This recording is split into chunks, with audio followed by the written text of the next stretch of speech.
Hi everyone, my name is Fayez Sakir. Welcome to the first chapter of your history syllabus, the French Revolution, France की क्रांति. Political causes of French revolution. बच्चों, आज के इस video में मैं आपको फ्रेंच रिवोल्यूशन के पॉलिटिकल कॉजेज को पढ़ाऊंगा. मैं आपको बताऊंगा कि फ्रेंच रिवोल्यूशन के लिए कौन कौन से पॉलिटिकल कारण रिस्पॉन्सिबल थे. कहता है, during the 18th century France was the centre of autocratic monarchy. मतलब 18th सेंचुरी में फ्रांस जो है वह एक ऑटोक्रेटिक मोनार्की था. मोनार्की का मतलब क्या होता है? राजतंत्र. देखिए, दो तरह का मोनार्की होता है. एक होता है कॉन्स्टिट्यूशनल मोनार्की, एक होता है ऑटोक्रेटिक मोनार्की. कॉन्स्टिट्यूशनल मोनार्की का मतलब होता है जब राज्य में एक संविधान होगा, एक कॉन्स्टिट्यूशन होगा और राजा को कॉन्स्टिट्यूशन के अकॉर्डिंग चलना होगा. मतलब जब राजा के पास असीमित शक्ति नहीं होगी, अनलिमिटेड पावर नहीं होगा. एक होता है ऑटोक्रेटिक मोनार्की, मतलब जब राज्य में संविधान नहीं होगा और राजा के पास बेहिसाब पावर होगा. तो कहता है क्या, 18th सेंचुरी में फ्रांस जो है वह एक ऑटोक्रेटिक मोनार्की था. इतनी बात समझ में आ गई.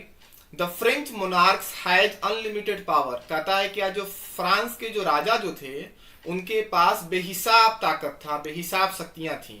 And they declared themselves as the representative of God. और उन्होंने ये घोषणा की थी कि वह राजा के प्रतिनिधि हैं, मतलब जमीन पर वही राजा हैं. They could arrest any person at any time and imprison them. वह किसी भी इंसान को कभी भी गिरफ्तार कर सकते थे बगैर किसी कारण के. They paid no attention towards their subjects. वह अपने प्रजा पर ज्यादा ध्यान नहीं देते थे.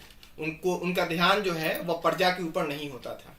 Louis the 14th concept of unlimited power is revealed by his famous remarks, I am the state.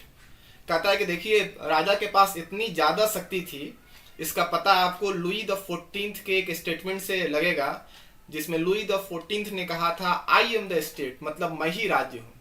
आप देखेंगे उस जमाने में इतनी ज्यादा जुल्म ज्यादती होती थी.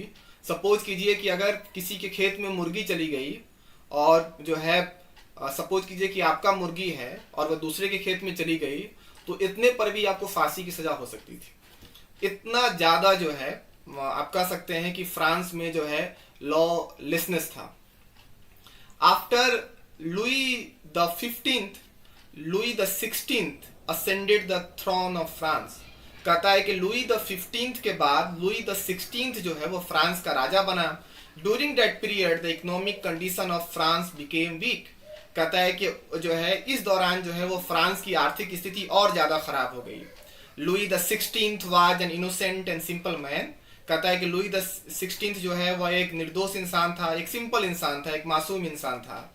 But he influenced by his queen Marie Antoinette who always interfered in the state affairs. लेकिन कहता है कि वो उसको कौन ज्यादा प्रभावित करता था, तो उसकी वाइफ मैरी एंटोनाइट वह स्टेट के काम में इंटरफेयर किया करती थी. Marie Antoinette was the daughter of Austrian king. कहता है कि मैरी एंटोनाइट कौन थी? जो है ये ऑस्ट्रिया के राजा की बेटी थी.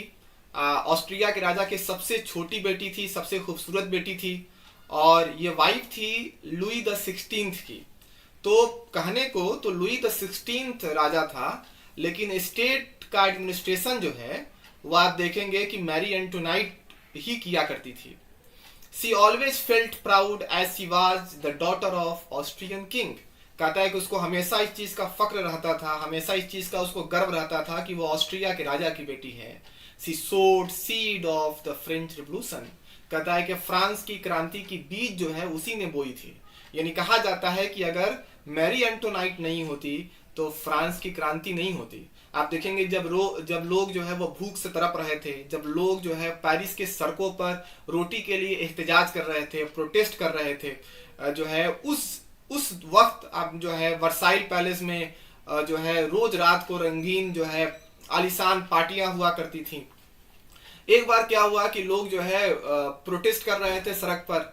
मैरी एंटोनाइट ने कहा, रोटी के लिए प्रोटेस्ट कर रहे थे, मैरी एंटोनाइट ने उनका मजाक उड़ाया और कहा कि देखो, अगर तुम्हारे पास रोटी नहीं है तो फिर तुम केक क्यों नहीं खाते? अब सोचिए, जब खाने के लिए रोटी नहीं हो, केक कहाँ से खाएगा?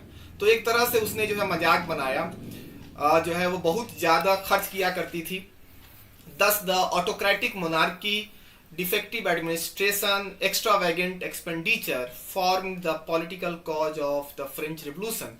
तो कहता है क्या कि फ्रांस में ऑटोक्रेटिक मोनार्की का होना, डिफेक्टिव एडमिनिस्ट्रेशन और बहुत बेहिसाब खर्च जो है वह फ्रांस के क्रांति का पॉलिटिकल कॉज था। आज के वीडियो में इतना ही। आप अपना ख्याल रखें। That's all. Thank you.